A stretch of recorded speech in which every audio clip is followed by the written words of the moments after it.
All right, so if I go through my layers here, I have my flat color underneath. I have white highlights on top of that. I have black shadows on top of that. Then I added cut edge light that I've moved down now to only being about 46% opacity. I added soft edge, more duotone that was even brighter. And that I have at 98%. Might as well push that up to 100. And then I added duotone darks, and those are about 80% opacity. You can see the difference they make.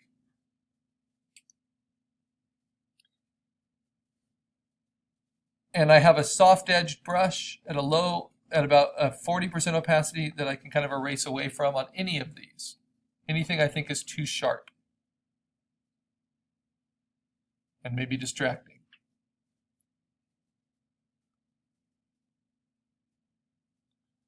All right. So, where do we go from here? Let's put it on a gray background so I can see how it's working. And it works pretty well. I'd like to have a little bit of this kind of warmth in it. So I think in the eyes, I'm going to fill those. And that's still in flat color for the most part, the eyes. So I'm going to go ahead and lock all of my duotone layers.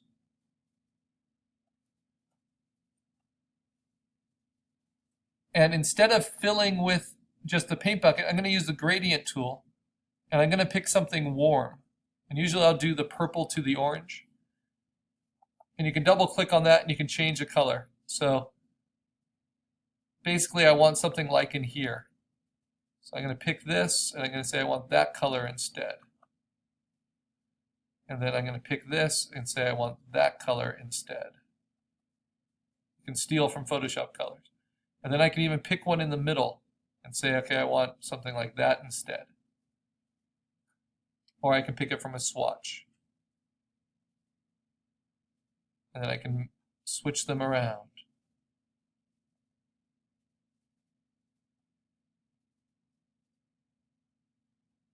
Because that's the kind of warmth I want.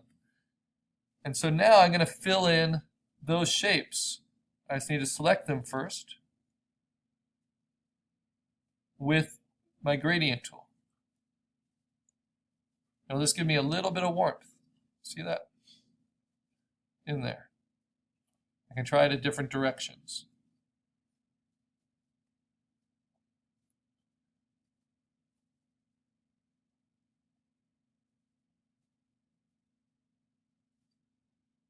And if I want that separate, I can duplicate those eyes and move them up through the layers.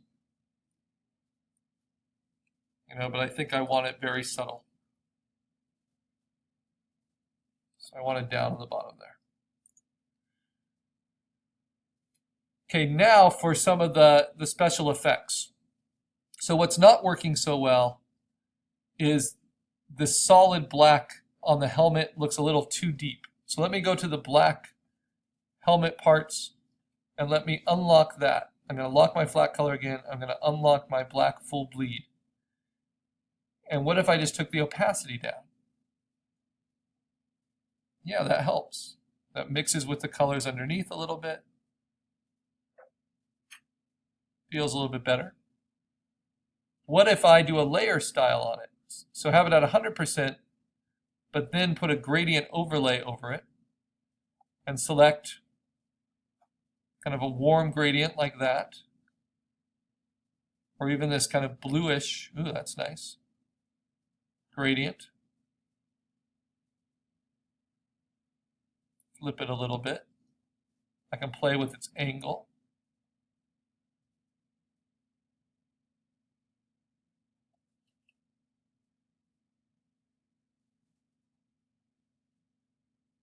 I can make it a little deeper.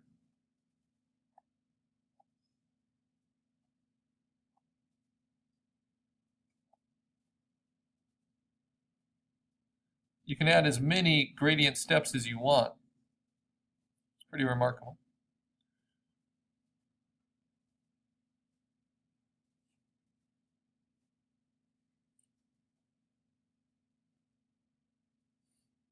There we go. And then, of course, I can play with its opacity. Letting the black come through or not.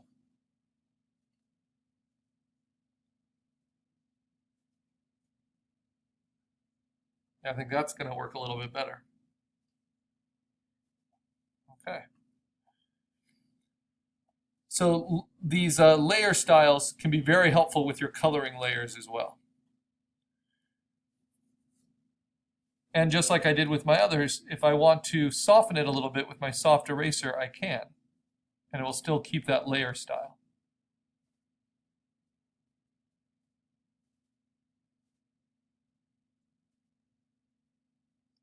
But it can get a little weird if you overwork it. I can also burn to deepen when I have a gradient,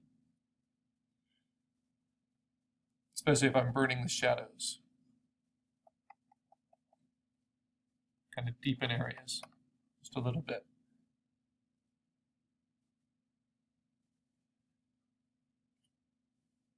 I think I want to just erase out a little bit on this bottom.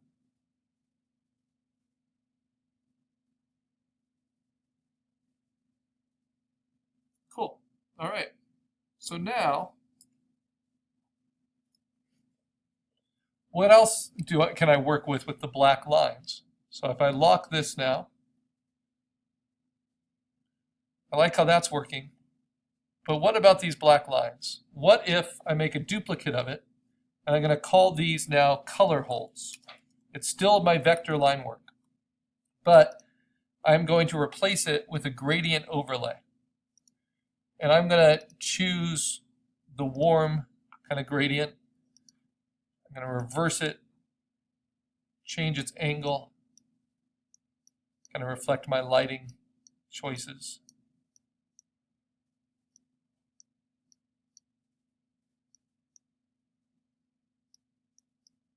Play with how strong the gradient is, smooth it out a little bit, and take its opacity down a little bit. So it's subtle.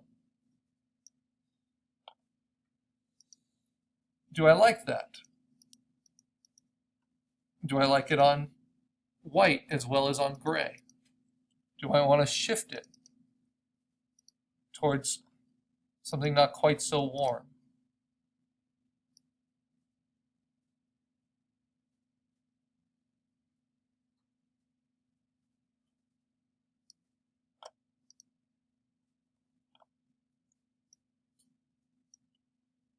And let a little bit more of the black shine through. So that's one way you can do a color hold, just replacing the black line work with color line work. You can see how that works pretty well, both on gray or white.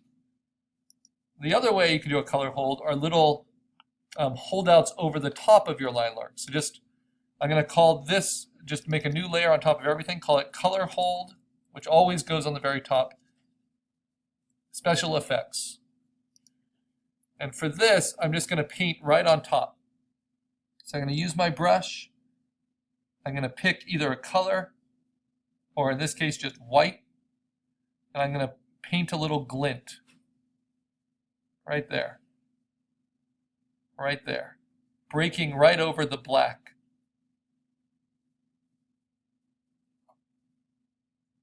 I might even do a little one on the talon right there, catching the light. And on the beak. So I'm overdoing this. So all these little white spots, I can put a tiny one in the eyes, kind of like you see with Squirtle here. But the difference is it's on over the top of the line work, these white shapes.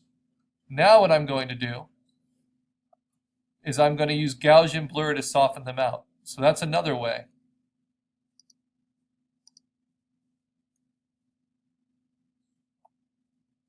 Why is it not giving me my colors? There we go. So this is another way to turn hard edge, like my 100% white brush, to soft edge, is by going to Filter, blur, Gaussian blur, which is the only filter we use, and softening them out. See, it makes a big difference, kind of turning them into little glints, just like that. Some of them are useful, some of them not so much. It looks mighty shiny. I think the one on the beak's a little much, so I'm going to take my eraser and just lighten that one, lighten this one. I like the ones on the talons, just a little bit.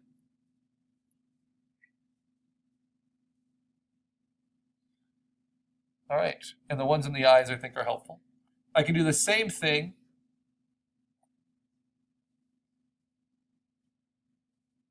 with darks. So I can paint little black shapes in the eyes, right over the top of my line work as color holds.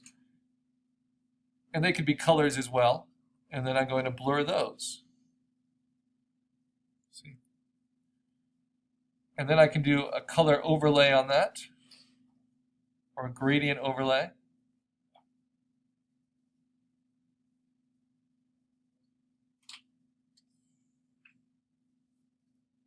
Give it a little bit of color.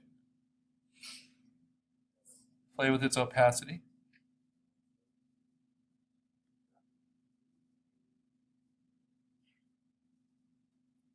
And affect the line work that way.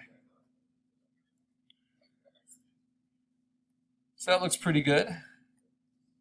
If I want to adjust its total saturation, I can go to hue saturation.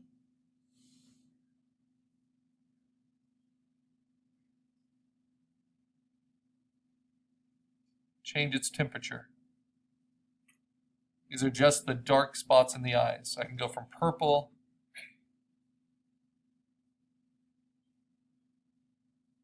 I know why I'm not seeing it. It's because I have this effect on.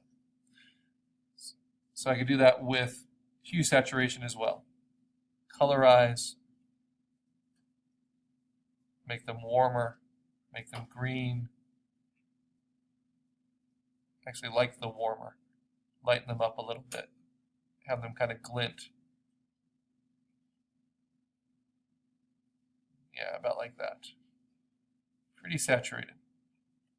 Then I can add my effect and just change the opacity of it, so it's subtle.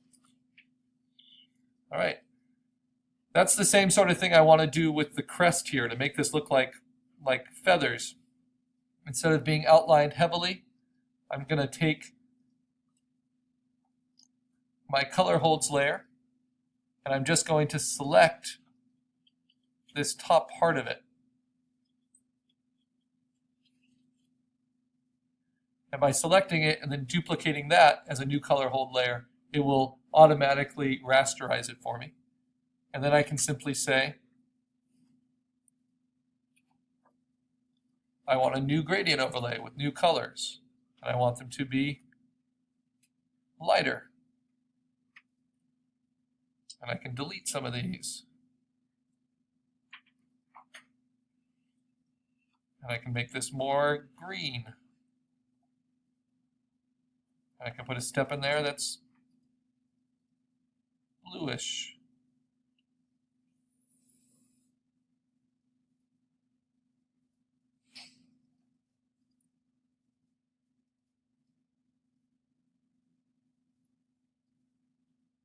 And just basically have fun with those outlines.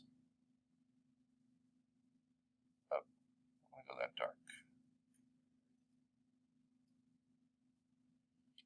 I can even give it a glow.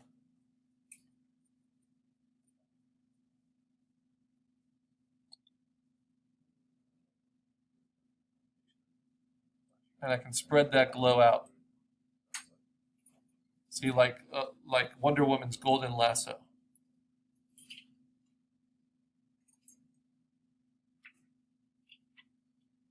And make that even more opaque. Or grainy, whatever I want.